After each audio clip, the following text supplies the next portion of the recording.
হরে কৃষ্ণ দর্শক বন্ধুরা, আশা করছি আপনারা সকলেই রাধা মাধবের কৃপায় ভালো আছেন। আজ আমরা শ্রীমদ্ ভগবত গীতার ৭ম অধ্যায় বিজ্ঞান যোগের ৫ এবং ৬ নম্বর শ্লোকটি পাঠ করব। এই সাথে সাথে অনুবাদ এবং তাৎপর্য বিশ্লেষণ করব। আসুন তবে শুরু করা যাক।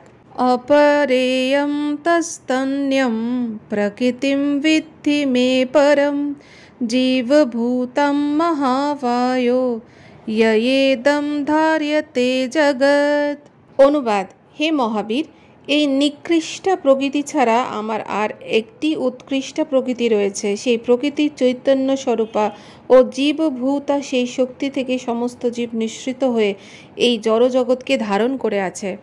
তাৎপর্য: এখানে স্পষ্টভাবে বর্ণনা করা হয়েছে যে জীব ভগবানের পরাপ্রকৃতি বা উৎকৃষ্ট শক্তির অন্তর্গত।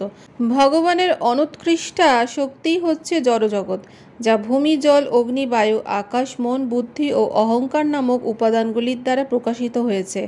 জড়জগতের উভয় প্রকাশ অর্থাৎ স্থূল পদার্থ ভূমি, জল, বায়ু, অগ্নি ও আকাশ এবং সূক্ষ্ম পদার্থ মন, বুদ্ধি ও অহংকার, এই সবগুলি ভগবানের অনুৎকৃষ্ট শক্তি থেকেই উৎপন্ন হয়ে থাকে।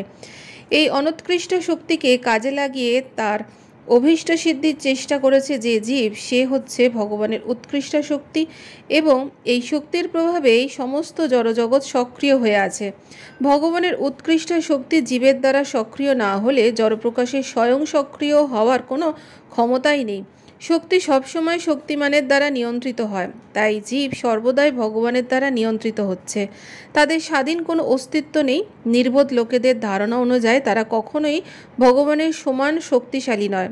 জীব ও ভগবানের মধ্যে পার্থক্য নিরূপণ করে শ্রীমদ্ ভগবতে বলা হয়েছে যে, হে শাশ্বত পরমেশ্বর, দেহধারী জীব যদি তোমার মতোই শাশ্বত ও সর্বব্যাপক হতো তাহলে তারা কখনোই তোমার নিয়ন্ত্রণাধীন হতো না।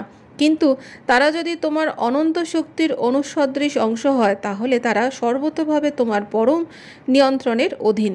তাই তোমার শরণাগত হওয়ায় জীবের জন্য প্রকৃতি মুক্তি এবং সেই শরণাগতই জীবকেই প্রকৃতি আনন্দ দান করে। সেই স্বরূপ অবস্থান করলে তবেই তারা নিয়ন্তা হতে পারে। সুতরাং যে সমস্ত স্বল্প জ্ঞান সম্পন্ন মানুষ অদ্বৈতবাদের প্রচার করে বলে থাকে যে ভগবান ও জীব সর্বতোভাবে সমান, তারা প্রকৃতপক্ষে ভ্রান্ত ও কুলুষিত মনোবাদের দ্বারা পরিচালিত হচ্ছে। ভগবান শ্রীকৃষ্ণই একমাত্র নিয়ন্তা এবং সমস্ত জীবেরা তার নিয়ন্ত্রণাধীন।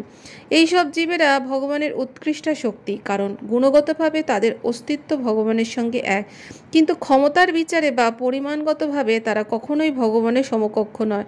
ভগবানের উৎকৃষ্ট শক্তি যখন সূক্ষ্ম ও স্থূল অনুৎকৃষ্ট শক্তিকে ভোগ করে তখন সে তার প্রকৃত চিন্ময় মন ও বুদ্ধিকে ভুলে যায়। জড় প্রকৃতির দ্বারা প্রভাবিত হয়ে পড়ার ফলে জীবের এই বিস্মরণ ঘটে। কিন্তু জীব যখন মায়ার মোহময় জড়শক্তির প্রভাব থেকে মুক্ত হয় তখন সে মুক্তিলাভের পর্যায়ে উপনীত হয়। জড়শক্তির দ্বারা আচ্ছাদিত হয়ে জীবের অহংকার মোহগ্রস্ত হয়ে মনে করে যে আমি জড় এবং জড় বিষয়সমূহ আমার। যখনই সে ভগবানের সঙ্গে সর্বতোভাবে এক হয়ে যাবার ধারণাসহ সব রকম অজ্ঞতাজনিত জড়শক্তির প্রভাব থেকে মুক্ত হয় তখনই সে তার স্বরূপ সম্বন্ধে সচেতন হয়।